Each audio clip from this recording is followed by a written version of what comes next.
नमस्कार। संपूर्ण हिंदी स्पेशल एकमात्र YouTube channel Phefana Hindi classes पर आप सभी का स्वागत है। और इस चैनल पर आपको हिंदी के तीनों पक्षों व्याकरण, साहित्य व काव्य शास्त्र का गूढ़ अध्ययन करवाया जाएगा। आज मैं आपके लिए एक प्रश्न रखती हूँ।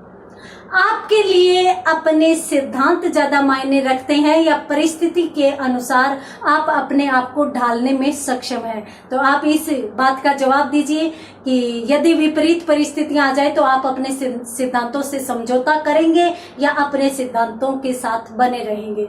तो चलिए कहानी को आगे बढ़ाते हैं। कौन सी कहानी पढ़ रहे थे? यशपाल द्वारा रचित खच्चर और आदमी। तो चलिए कहानी को आगे बढ़ाते हैं। यशपाल और यशपाल जी की कहानी बहुत ही अलग सा शीर्षक है, खच्चर और आदमी। और ये आज की क्लास में मैंने जो आपसे प्रश्न किया है कि भाई आप समय व परिस्थिति को देखते हुए अपने सिद्धांतों से समझौता कर लेंगे या अपने सिद्धांतों को ही उच्च मानते हुए उन पर डटे रहेंगे। ये प्रश्न मैंने क्यों किया है ये भी मैं बताऊंगी, परंतु आज नहीं बताऊंगी।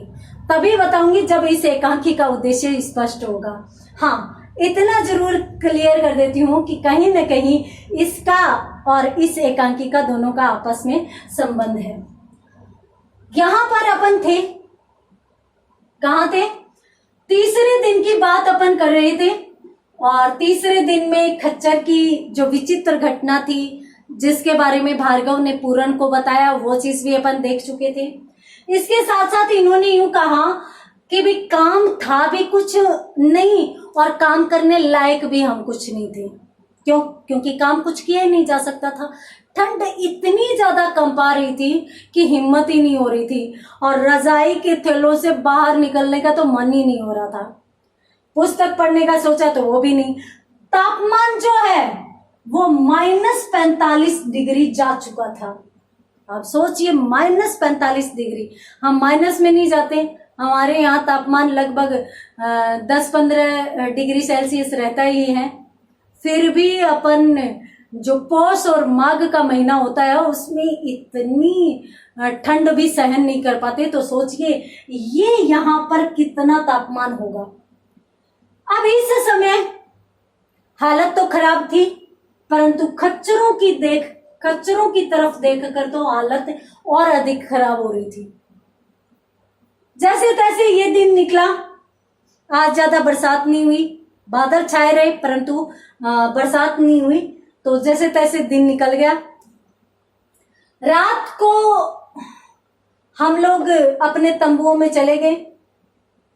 वैसे ही हुआ कि थोड़ा बहुत खाना खाया गया और उसके बाद अगले दिन फिर देखें। अगले दिन शेरेपा। देखिए, शेरेपा इस कहानी में काफी बार नाम आता है और शेरेपा का मतलब है कि शेरेपाओं का आदमी। कुछ ये अक्सर जो लोग पहाड़ों पर जाते हैं तो वहां के जो रहने वाले लोग हैं उनको साथ लेकर चलते हैं ताकि वो उस संबंध में जो जानकारी ज्यादा रखते हैं तो उनसे कोई जानकारी उनको मिल सके और परिस्थिति के अनुसार उनके सहयोग से परिस्थितियों को संभाल सके। तो इसलिए शेरेपा यानी शेरेपाओं के लोगों को ये साथ में लेकर गए थे। तो अगले दिन शेरेपा के द्वारा एक सूचना और दी गई। और सूचना क्या थी कि भाई जिसका कान कटा था खच्चर वो गिर चुका है। और ये बात मैंने आपको बता भी दी थी कल की क्लास में। वो जिसका कान कटा हुआ था वो गिर चुका था। तो उस खच्चर को जो मांसाहारी बन चुका था, खच्चर और मांसाहारी, विचित्र घटना थी, विचित्र बात थी। फिर भी उसको खाने के लिए दे दिया गया ताकि वो खाने को दौड़ रहा था। तो इसलिए खाने के लिए दे दिया ताकि भाई कोई यदि बच नहीं रहा है, सबके सब मर रहे हैं, तो यदि ये और वैसे भी कान कटा हुआ खच्चर है वो इतनी बुरी हालात में था कि वो बच ही नहीं सकता था। तो इसलिए उस खच्चर के लिए ये खाना रख दिया गया। ठीक है। उसके बाद धीरे धीरे है वो ये खच्चर और भी भूख से उग्र होने लगा। और जैसे ही इसे बहुत तेज भूख लगती ये अन्य खच्चरों की तरफ खाने के लिए दौड़ता, काटने के लिए दौड़ता। ये बात शेरेपा ने हमारे ग्रुप लीडर को बताई, हमारे ग्रुप के जो मुखिया थे उनको बताई। ग्रुप लीडर ने आश्चर्य किया। आश्चर्य करके जाके टेंट में देखा तो कंडीशन जो शेरपा ने बताई थी वही थी। स्थिति बड़ी दर्दनाक होती जा रही थी, परंतु हमारे पास कोई रास्ता नहीं था। फिर हमारे ग्रुप लीडर ने यूं कहा कि भाई जो खच्चर की कंडीशन हो गई है वो कम से कम हमारी तो नहीं हो, तो इसके लिए हमें भी कुछ व्यवस्था करनी पड़ेगी। क्यों? क्योंकि देखिए ठंड बहुत अधिक है और ठंड में है वो कैलोरी और खुराक शरीर के तापमान को बचाने के लिए या शरीर के तापमान को बनाए रखने के लिए ज्यादा चाहिए होता है, अधिक चाहिए होती है। ज्यादा ठंड होती है तो उतना ही अपन गर्मियों में खाना कम खाते हैं, सर्दियों में ज्यादा खाते हैं। क्यों? क्योंकि सर्दियों में हमारे शरीर को एनर्जी की जरूरत होती है तापमान को बनाए रखने के लिए। तो इसीलिए कहते हैं कि भाई कैलोरीज और खुराक तो चाहिए थी शरीर के तापमान को बनाए रखने के लिए, शरीर की शक्ति को संभालने के लिए। फिर भी शेरपा ने यूं कहा कि भाई जैसी खच्चर की हालत हुई है वैसी हमारी नहीं हो जाए, तो इसलिए हमें कुछ व्यवस्था करनी चाहिए। क्या व्यवस्था करनी चाहिए? पैराफिन जो है जिसको जलाकर खाना गर्म किया जा रहा था, उसके लिए भी यूं कहा गया कि भाई पैराफिन कम से कम जलाया जाना चाहिए, बचाकर रखा जाना चाहिए। हालांकि लेखक यहाँ पर बताता है कि हम लोग जैसे ही ऐसे इलाकों में जाते हैं जो दुर्लंघ्य होते हैं, जिनको लांघना बहुत मुश्किल होता है और परिस्थितियां भी बदल सकती हैं, तो ऐसे इलाकों में जाते हैं तो हम दुगुना खाना लेकर जाते हैं। 8 दिन का खाना हमारा 16 दिन तक चल सकता था। फिर भी ग्रुप लीडर ने ये तय किया कि भाई शाम की एक चाय बंद की जाए, पैराफिन जलाना कम किया जाए और भोजन में भी कम से कम थोड़ी बहुत है वो समझौता किया जाए। ग्रुप लीडर के इस आदेश पर यूं हुआ कि अब चला जाए और इस प्रकार से है वो चौथा दिन बीत गया। 5वें दिन हल्की धूप निकली। जब 5वां दिन आया तो हल्की धूप निकली और ऐसे लगने लगा कि भाई अब थोड़ी बहुत उम्मीद बन सकती है, उम्मीद हो सकती है कि कोई आए। परंतु धूप हल्की थी और जब हल्की धूप निकलती है तब तो मुश्किलें और ज्यादा बढ़ जाती हैं। क्यों? क्योंकि चट्टाने हैं वो फिसलन भरी हो जाती है। क्यों? क्योंकि चट्टाने पिघलने लगती हैं, धूप से थोड़ा थोड़ा उनमें पानी बनने लगता है, तो उस समय तो दुर्घटना की परिस्थितियां और अधिक बन जाती हैं। तो अब है वो यूं था कि किया क्या जाए। हम लोग, लेखक कह रहा है, भार्गव कह रहा है लेखक भार्गव के माध्यम से कह रहा है, क्या कह रहा है कि भाई हम लोगों ने जो धार थी, धार के एक ढलान की तरफ, धार का मतलब होता है कि चौड़ी जो बर्फ की चादर होती है और लगभग यूं होती है कि भाई ये सिल पट्टी की तरह होती है और समतल होती है। तो धार के ढलान पर हम लोग दूरबीन लेकर गए, देखने का प्रयास कर रहे थे कि कैसे न कैसे यदि हम यहां से निकल सके तो, परंतु कोई भी रास्ता नजर नहीं आ रहा था। हम लोग वापस आ गए। 6ठे दिन भी कुछ धूप निकली, 6ठे दिन भी थोड़ी धूप निकली, परंतु न तो वापस लौटने का कुछ भी अंदाजा था, परिस्थितियां नहीं बन रही थी, और न ही ऐसा था कि भाई पीछे से कोई सहायता आ सकती है। और सहायता आने की तो उम्मीद ही क्या, ग्रुप लीडर ने यूं कह दिया, ग्रुप लीडर तो नहीं परंतु हमारे ग्रुप के कुछ सदस्यों ने यूं कह दिया था कि मुझे लगता है कि नीचे के लोगों ने हमें इस दुर्घटना में मरा समझ लिया है, अर्थात हम इस बर्फबारी में डूब चुके हैं, अर्थात दब चुके हैं, ये लोगों ने समझ लिया है। ग्रुप लीडर यूं कह रहा था कि एक बार थोड़ा सा ध्यान रखो, हमारे पास ही एक ग्रुप और है जो हमसे थोड़ा नीचा है, तो हो सकता है वो सहायता भेज दे। ग्रुप लीडर अभी भी हार नहीं मान रहा था, परंतु हमारी हालत खराब थी और खच्चर दिन दिन दिन एक एक करके भूख से गिरते जा रहे थे। और जैसे जैसे खच्चर गिरते जा रहे थे वैसे वैसे मांसाहारी खच्चर अपना खाना पूरा करता जा रहा था, वो उन खच्चरों को खाता जा रहा था।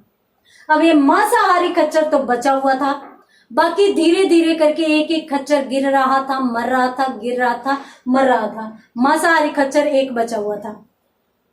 धीरे धीरे दिन निकलते जा रहे थे और इस प्रकार से स्थितियां ये होगी कि 11वां दिन आ गया और अब समस्या बड़ी विकट होगी। हमारे लिए भी भोजन के प्रबंध की समस्या आने वाली थी। तो हम सब लोगों ने ग्रुप लीडर को यूं कहा कि भाई ऐसे करिए, अपन लोग है वो अगर यहां पर मरे, इससे अच्छा है कि उतरने का प्रयास करें।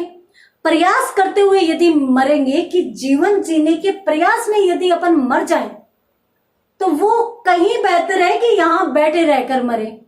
परंतु ग्रुप लीडर ने इसकी इजाजत नहीं दी। ग्रुप लीडर ने यूं कहा कि एक बार वो जो हमारे पास है वो हो सकता है सहायता भेज दे, तो अपने को ऐसे करना चाहिए कि उसकी सहायता का इंतजार करना चाहिए और फिर देखते हैं कि क्या होगा। अभी अपन इस संबंध में कुछ भी नहीं सोचेंगे।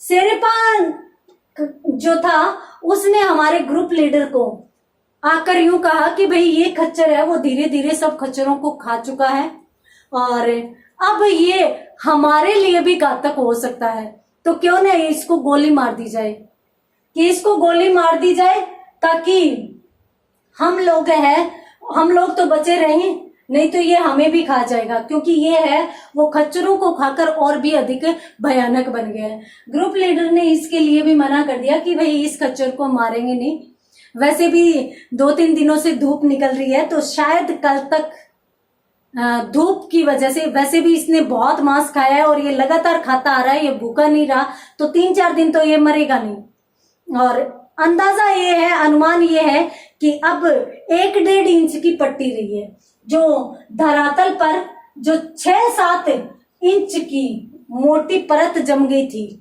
बर्फ की, वो अब है वो 1-1.5 इंच रही है। तो हो सकता है कल ये उतर जाए, और जैसे ही ये उतर जाएगी तो खच्चर है वो उस घास को खा लेगा, अपना पेट भर लेगा।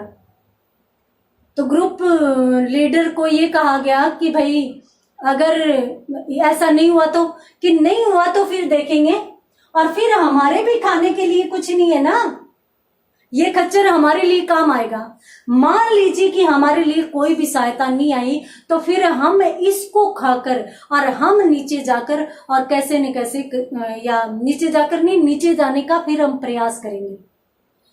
जब इन्होंने यूं कहा कि भाई हमारे पास भोजन भी नहीं है, इतना सामर्थ्य भी नहीं है कि हम प्रयास कर सकें, और अब तो भूखा रहना भी पड़ेगा क्योंकि खाना है वो लगभग, ग्रुप लीडर ने कह दिया कि भी सुबह नाश्ता नहीं, सिर्फ कॉफी के प्याले लो, सिर्फ कॉफी पियो। तो अब नाश्ता भी बंद कर दिया गया, ठंड ज्यादा भोजन कम। तो इस परिस्थिति में इतनी शक्ति कहां से रहेगी कि भी अपन उतर कर नीचे जा सकें या अपन कोई प्रयास कर सकें। तब ग्रुप लीडर कहता है कि तभी तो खच्चर काम आएगा हमारे। तो वो फिर उन लोगों को समझाता है और फिर यूं कहता है कि एक बार हमें और देखते हैं। इस प्रकार से सोचते विचारते दिन निकल रहे थे। ग्रुप लीडर ने एक दिन यूं कहा कि भाई अब अपन चलने की सोच तो सकते हैं, परंतु एक बार अपन 2 दिन और इंतजार करके देख सकते हैं।